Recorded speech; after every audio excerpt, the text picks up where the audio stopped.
The motive for Charlie Kirk's assassination may have been even more sinister than we thought. Let me explain. In 2019, Charlie Kirk embarked on a campus speaking tour called Culture War, backed by Turning Point USA and featuring the usual cast of right wing legacy media figures Donald Trump Jr., Rand Paul, Kimberly Guilfoyle.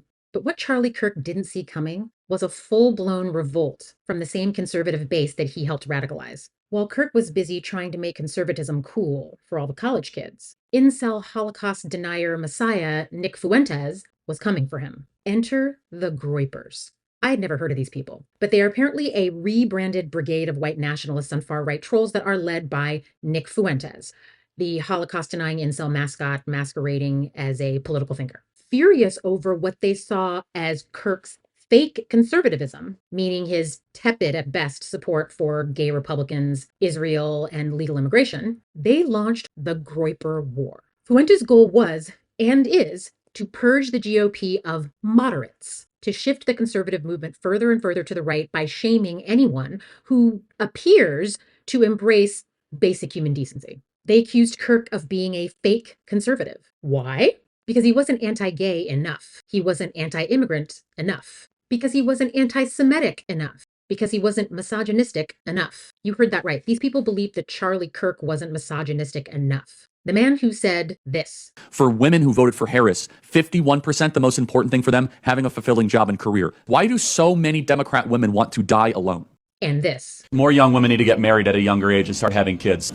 Reject the siren song of modernity and have lots of kids. Being a partner at a local law firm actually isn't that big of a deal. Having 3 kids is a really big deal. And that's a really good reason to go to college, actually. And this. You're comparing abortion to the Holocaust. Absolutely, I am. In fact, it's worse. Apparently, he didn't hate women enough. The Groyper's tactic was simple. Weaponize the Q&A at these events, hijack the microphone with inflammatory questions that would embarrass him, force him to take a stand that was either moderate or force him further to the right, expose him as not a real conservative. Their questions were laced with anti-Semitic dog whistles and fascist propaganda. Once at an event in Ohio State, the Groypers asked 11 out of the 14 audience questions. One of them demanded proof that white European ideals could survive without a white majority. Another one mocked Rob Smith, a gay black veteran, with the unforgettable line, "How does anal sex help us win the culture war?" This was an organized campaign to rip the mask off of the so-called respectable conservatives and expose the white nationalists underneath. Now, Kirk called these guys white supremacists and anti-Semites. The Groypers doubled down. They had beef with nearly everyone in the broader conservative establishment, members of what they called Conservative Inc. Ben Shapiro, Matt Walsh, Tucker Carlson, anyone who did not endorse their overt racism, anti-Semitism, and obsession with making America a white ethno-state became a traitor to the cause. In 2024, Fuentes launched what's referred to as Groyper War 2, this time against the president directly. Dissatisfied with Trump's polling and moderate campaign advisors, Fuentes told his followers to wage a meme war and withhold their votes unless Trump took an even harder line on race and immigration. This is a real-time case study in how fascism metastasizes inside conservative movements, not by beating them in debate, but by hijacking the platform itself, bullying their figureheads, and moving the goalposts further and further into the abyss. Charlie Kirk was by far the biggest target. It's looking like Tyler Robinson, the suspect apprehended in the shooting of Charlie Kirk, may have been affiliated with the Groypers. Now, I don't think this was orchestrated by Fuentes directly. The guy might be a neo-Nazi and an absolute trash human being, but if anything, he's media savvy enough to know that that would be stupid. I think Robinson is just one of his rabid, unstable followers with unlimited access to weapons who decided to go rogue. That is the most likely explanation. Remember those engravings they found on the shell casings? This is what's being reported as actually being on those rounds. Notice his bulges. Ooh, what's this? You know, that radical leftist saying, right? How about, hey, fascist, catch with the anti-fascist symbol? Okay, there's that, but there's also, oh, Bella Ciao, Bella Ciao, Bella Ciao, Ciao, Ciao. And if you read this, you're gay, LMAO. This is meme culture shit. Apparently, the Groypers communicate in memes. All of that language was meme language, which is some kind of Groyper code. And this is not just me saying this. The Groypers themselves think Robinson is a fellow traveler. Pause to read.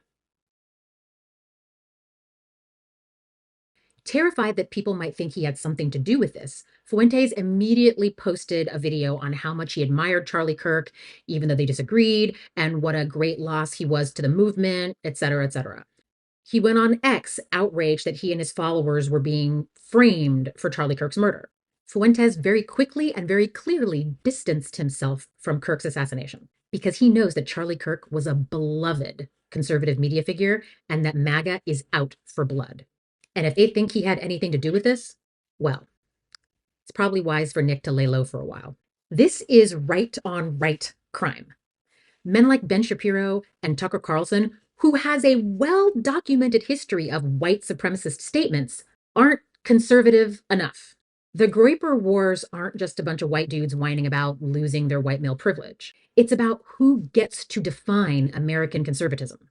And if the Groypers win that battle, this country will get even scarier than it already is. They want to erase everything that doesn't fit their far-right vision of a white, male, heterosexual Christian nation, especially when that rhetoric comes from other conservatives. They're not fighting the left. They're cannibalizing the right. They are eating their own. This is how fascism grows. It hijacks movements. It shifts the Overton window, and it normalizes violence until it no longer shocks us. And now, these conservative white men are scared. They're canceling public events. Rumor has it, even Nick Fuentes has canceled his upcoming public events.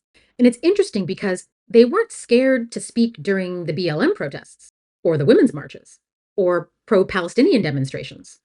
But they're scared now.